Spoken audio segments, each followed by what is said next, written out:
Con motivo del tercer año del triunfo histórico democrático del pueblo de México, damos la más cordial bienvenida al presidente constitucional de los Estados Unidos mexicanos, licenciado Andrés Manuel López Obrador. Amigas, amigos, integrantes del gabinete de gobierno, representantes de instituciones, mujeres, hombres, servidores públicos, como es costumbre, cada 3 meses informamos al pueblo de México sobre la situación que guarda el país y la forma en que gobernamos. En los 3 meses que corresponden a este informe, se han presentado signos alentadores de recuperación de las crisis sanitaria y económica. De abril a junio se redujo considerablemente el número de contagios y, lo más importante, en este periodo se han registrado menos fallecimientos por COVID. Aunque se trata de un comportamiento mundial, porque ya empieza a sentirse el efecto positivo en la aplicación de nuevos medicamentos, especialmente por la vacuna, no debemos dejar de reconocer el esfuerzo conjunto hecho por el pueblo y el gobierno para ir recuperando poco a poco la normalidad. Que no se olvide la actitud responsable de muchos mexicanos que se han cuidado, ya sea en sus domicilios o quienes tienen la necesidad imperiosa de salir a buscar el sustento diario en la calle.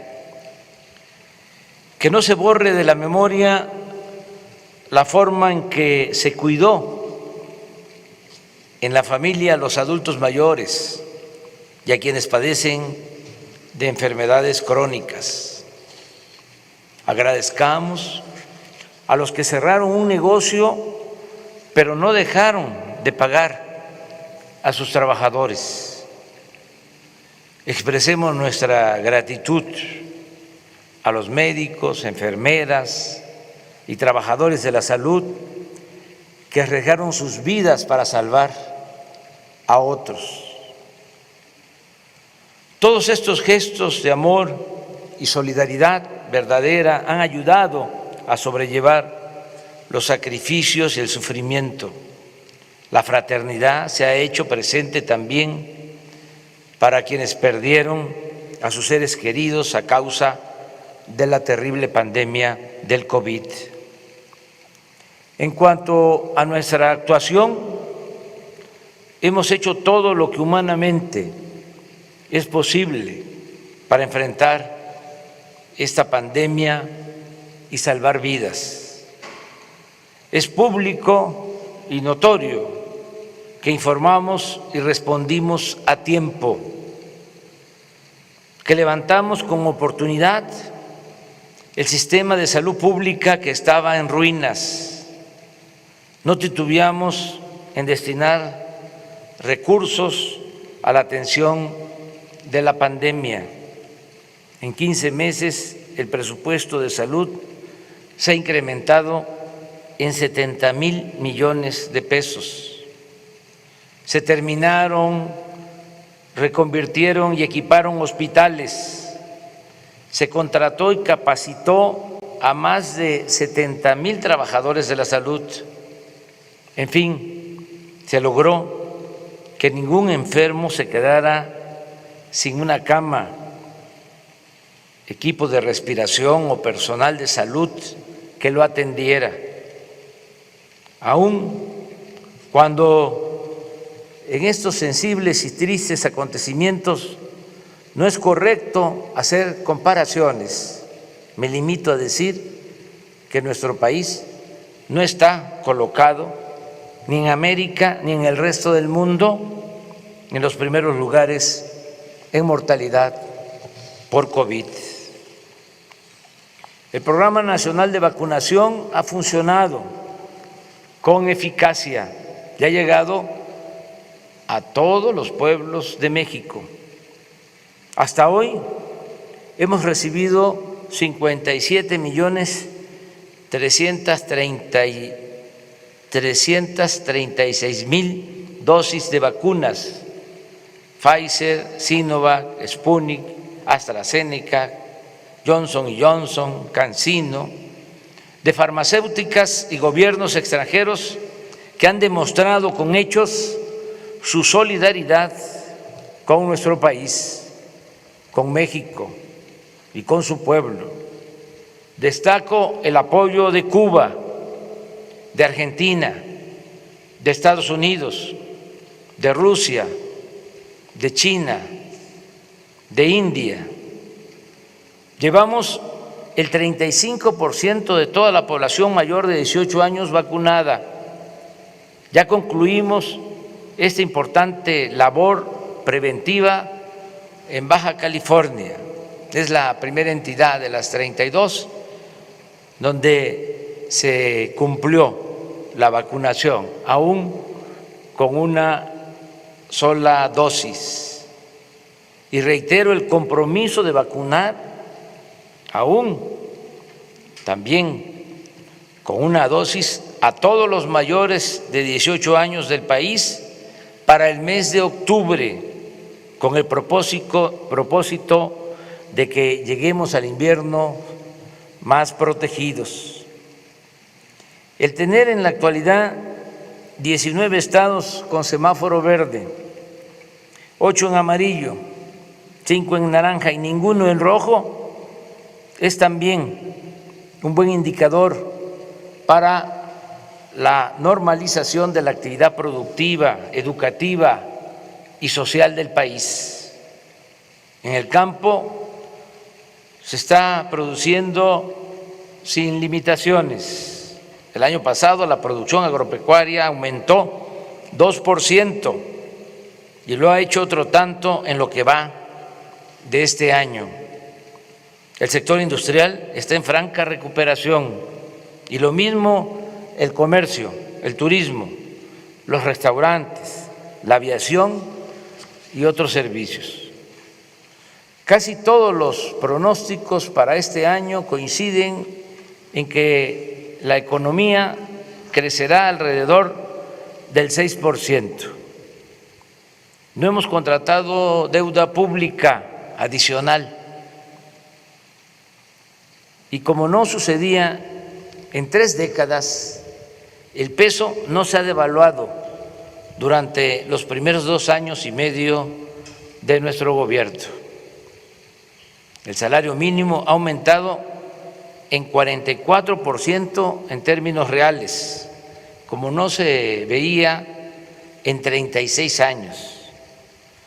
No hemos aumentado en términos reales los precios de las gasolinas, el diésel, la luz.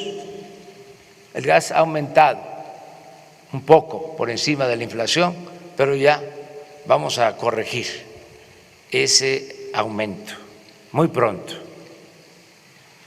Desde que llegamos al gobierno hasta la fecha, el índice de la Bolsa de Valores ha crecido en 20%. La inflación se mantiene estable. La tasa de interés que fija el Banco de México se ha reducido durante nuestro gobierno en 3.75%. Las reservas del Banco de México a finales de la administración pasada, el 30 de noviembre de 2018, eran de 173.775 millones de dólares. El día de hoy son de 192.886 millones de dólares, casi 20.000 millones de dólares más. Han aumentado el 11%. También es satisfactorio informar que de los 20.613.000 trabajadores inscritos en el Seguro Social antes de la pandemia, se perdieron 1.395.000, pero ya hemos recuperado 957.248, de modo que solo nos faltan 438.156 para estar como antes de la crisis sanitaria. Esto lo vamos a lograr en los próximos 3 meses. Lo más importante es que la pandemia no desembocó en una crisis de consumo.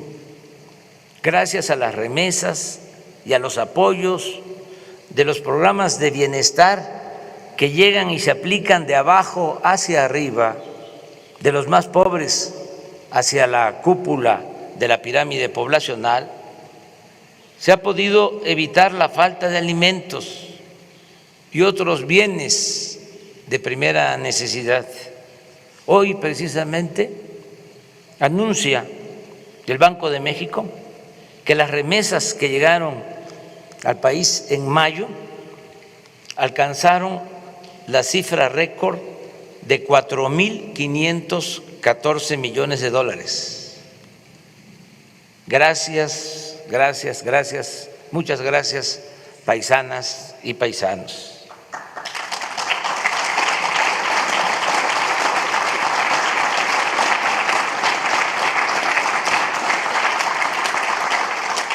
No ha habido asaltos a comercios, ni actos de vandalismo o desesperación por hambre o desatención a las necesidades básicas de la gente. Hay gobernabilidad en nuestro país. En materia de seguridad pública también hemos avanzado, aún con la complejidad del problema que heredamos. Ya estaban integradas las bandas, los grupos delictivos cuando llegamos. No creo que se hayan creado nuevos grupos en estos 2 años y medio. Es el Cártel Jalisco o del Pacífico o el de Guanajuato, los que ya habían, los que estamos enfrentando, no declarándoles la guerra, porque la violencia no se puede enfrentar con la violencia, sino con otros métodos más humanos y más eficaces. Estamos atendiendo a los jóvenes, estamos atendiendo a los desposeídos, a los pobres, para que no tengan necesidad de tomar el camino de las conductas antisociales, bajo el criterio de que la paz es fruto de la justicia. De todas formas, ha ido bajando la incidencia delictiva. En el tiempo que llevamos en el gobierno, los homicidios han disminuido 2%, el robo de vehículo en 40%, el secuestro en 41%, el robo a casa habitación en 26%, aunque todavía tenemos aumentos del 14% en feminicidio, en 9% en robo de transporte público individual y en 26% en extorsión. Agradezco, como siempre, el apoyo del Gabinete de Seguridad, que todos los días de lunes a viernes. Esto es inédito.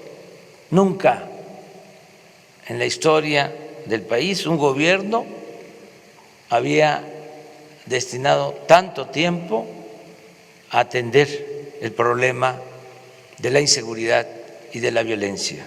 Todos los días, de lunes a viernes, de 6 a 7 de la mañana, se reúnen servidores públicos, el secretario de la Defensa, el secretario de Marina, la secretaria de Seguridad Pública,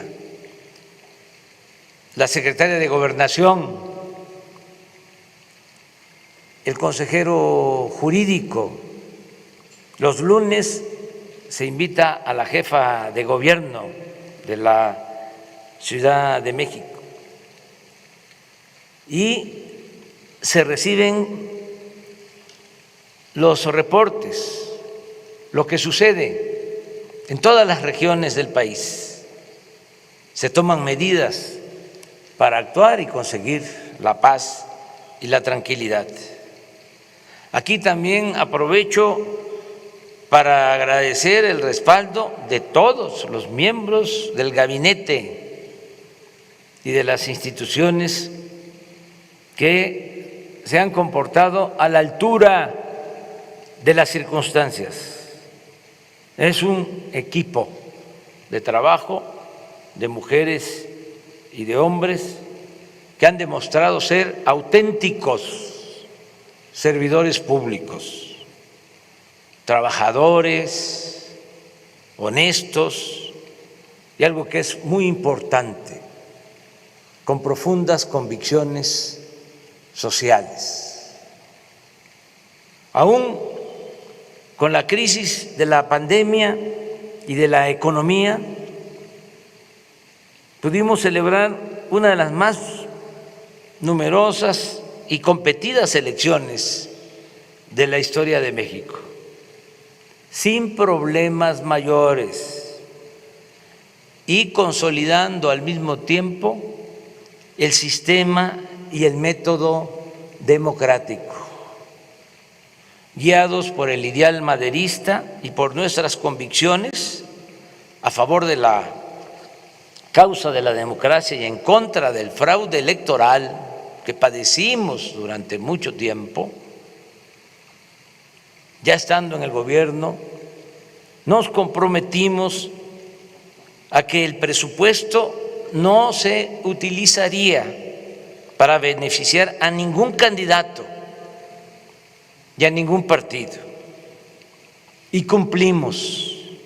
Es decir, que como pocas veces en esta ocasión no se llevaron a cabo elecciones de Estado. No dejó de haber la vergonzosa compra de voto con dinero, tarjetas o entrega de despensas, pero no fue determinante, como sucedía en tiempos pasados. Además, no hubo masacres, no se desató la violencia contra ciudadanos inocentes para infundir miedo. En Guerrero, por ejemplo, ningún candidato sufrió agresiones y casi lo mismo aconteció en la mayoría de los estados. El día 6 de junio se abrieron 162,538 casillas, el 99,98% de lo programado, y solo 32 casillas no fueron instaladas por el ambiente de violencia en algunos lugares de 7 municipios del país. La participación ciudadana para una elección intermedia no estuvo mal, votó el 52% de los 93 millones de empadronados. Y algo muy importante, a pesar de que como en todas las elecciones se calientan los ánimos. En esta ocasión no hubo protestas postelectorales por acusaciones de fraude. No se registró ninguna manifestación significativa en las calles o en las plazas de la República. Se han garantizado libertades plenas, sin la represión política, mediática o policíaca de otros tiempos. En cuanto a los resultados, considero necesario analizar el hecho de que a causa de la transformación que estamos aplicando, se terminó de integrar un bloque conservador, abiertamente opuesto al gobierno que represento y a las políticas públicas que llevamos a la práctica. Por eso trato el asunto en este informe, porque no hay duda de que este bloque conservador se constituyó para enfrentarnos, para detener el proceso de transformación que está en marcha. En primer término, señalo que este grupo reaccionario siempre será respetado y tendrá libertad para ejercer su derecho a disentir. Son adversarios, no enemigos. No los tratamos como ellos lo hicieron cuando nosotros estábamos en la oposición. No los vemos como enemigos a destruir, sino como adversarios a vencer. Sencillamente defendemos y representamos proyectos de nación distintos y contrapuestos. En ese bloque se unieron de manera legítima empresarios, dueños de medios de información, periodistas e intelectuales de derecha, líderes partidistas, dirigentes de la llamada sociedad civil y políticos del antiguo régimen, entre otros. Repito, para enfrentar el proyecto de transformación que estamos aplicando para acabar con la corrupción y con la desigualdad. Como era de esperarse, nuestros básicamente a impedir que obtuviéramos la mayoría en la Cámara de Diputados, cuya facultad de esta Cámara de Diputados, facultad exclusiva, es la de aprobar el presupuesto. Hicieron todo, recurrieron hasta a la guerra sucia, pero afortunadamente no lograron su propósito. La alianza Juntos Hacemos Historia, que defiende nuestro proyecto de transformación, triunfó en 186 de los 300 distritos en disputa, en tanto que el bloque conservador obtuvo 107 y el partido Movimiento Ciudadano 7. Si a ello se suma el reparto de plurinominales, la bancada a nuestro favor tendrá una cómoda mayoría. En otras palabras, ya se cuenta con la seguridad de que será aprobado el presupuesto destinado al desarrollo del país y al bienestar del pueblo. Se les ganó en buena lid, porque el pueblo es sabio.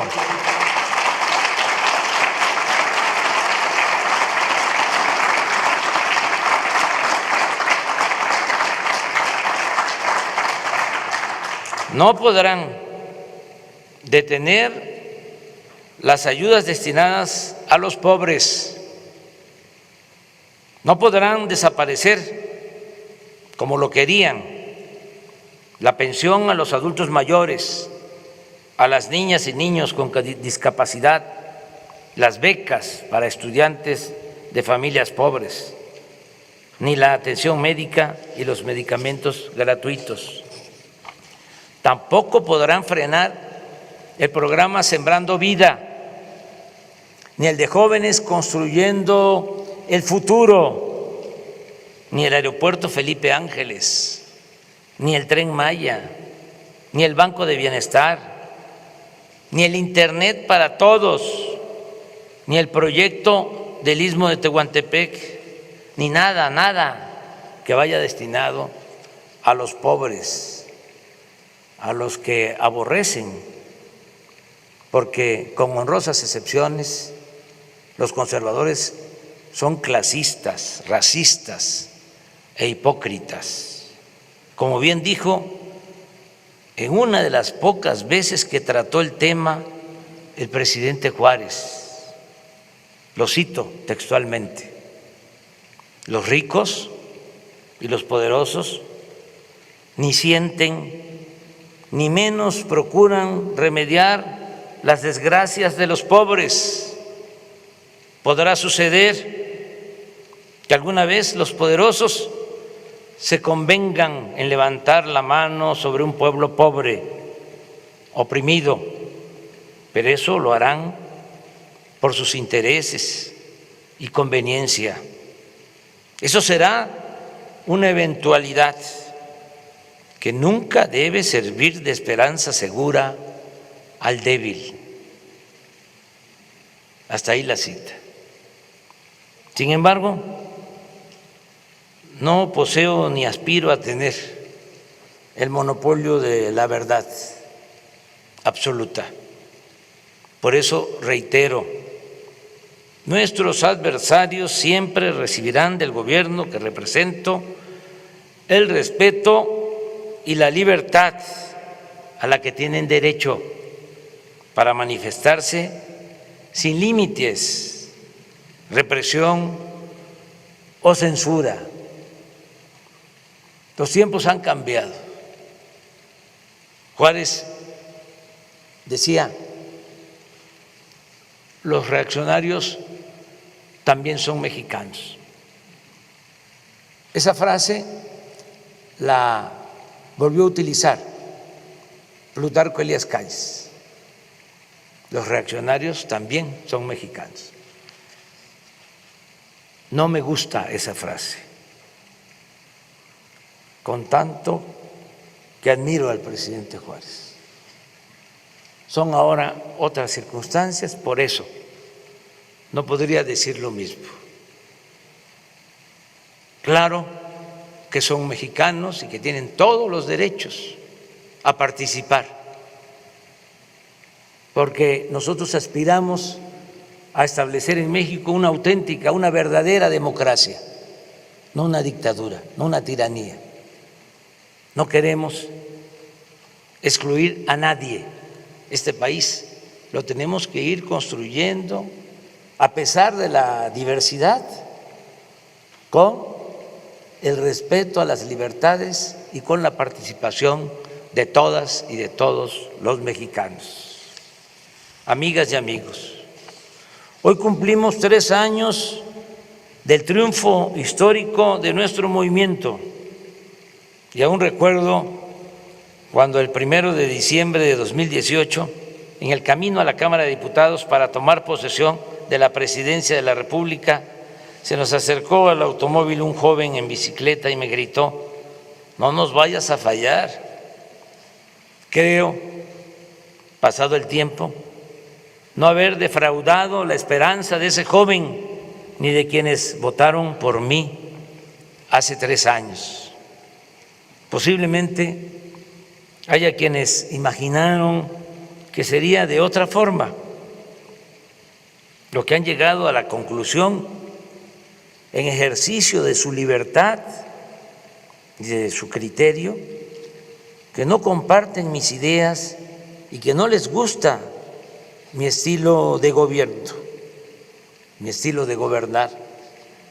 Pero nadie en honor a la verdad podrá decir que no he cumplido con mi compromiso de desterrar la corrupción y destinar mi imaginación, experiencia y trabajo en beneficio del pueblo y de la nación. Los logros están a la vista. A pesar de la pandemia y del sufrimiento que acarreó, la gente no ha perdido la fe en un mejor porvenir. Existen libertades plenas y poco a poco vamos pacificando al país sin violar derechos humanos y sin reprimir al pueblo. Me alegra que así lo entiendan la mayoría de los mexicanos. Hace 3 días se terminó de levantar una encuesta telefónica nacional aplicada por nosotros y comparto con ustedes algunas preguntas y respuestas y subrayo aplicada por nosotros para que no se vaya a malinterpretar. Cuando digo aplicada por nosotros, se debe también pensar que tenemos 3 principios rectores: no mentir, no robar y no traicionar al pueblo. Las preguntas y las respuestas. Con respecto al año pasado, ¿cómo es su situación económica actual? Mejor, 15.3%. Igual, 42.9%. Peor, 40.0%. No sabe, no contestó, 1.9%. Otra, ¿cómo cree que será su situación económica el siguiente año? Mejor, 38.4%. Igual, 26.8%. Peor, 23.2%. No sabe, no contestó, 11.6%. ¿Cómo cree que será la situación del país al término de este sexenio? Mejor, 41.4%. Igual, 23.9%. Peor, 26.9%. No sabe, no contestó, 7.8%. En su opinión, ¿cómo es la corrupción en el país en este sexenio comparado con el anterior? Mayor, 19.7%. Igual, 33.3%. Menor, 43.0%. No sabe, no contestó, 4.0%. ¿Piensa usted que el gobierno actual representa un cambio importante? Sí, 64.7%. No, 31.1%. No sabe, 2.5%. No contestó, 1.6%. ¿Está usted de acuerdo en ese cambio? Sí, 87.4%. No.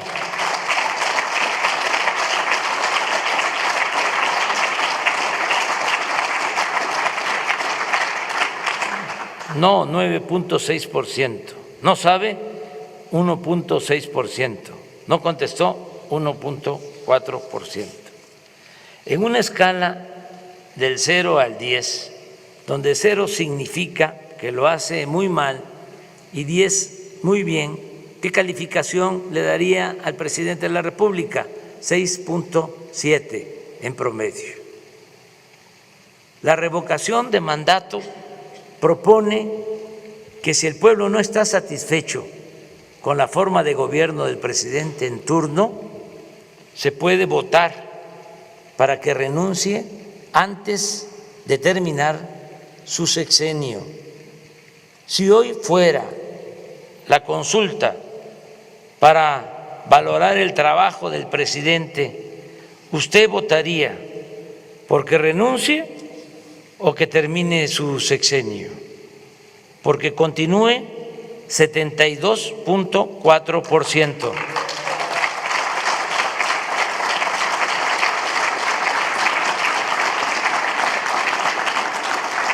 Porque renuncie 22.7%.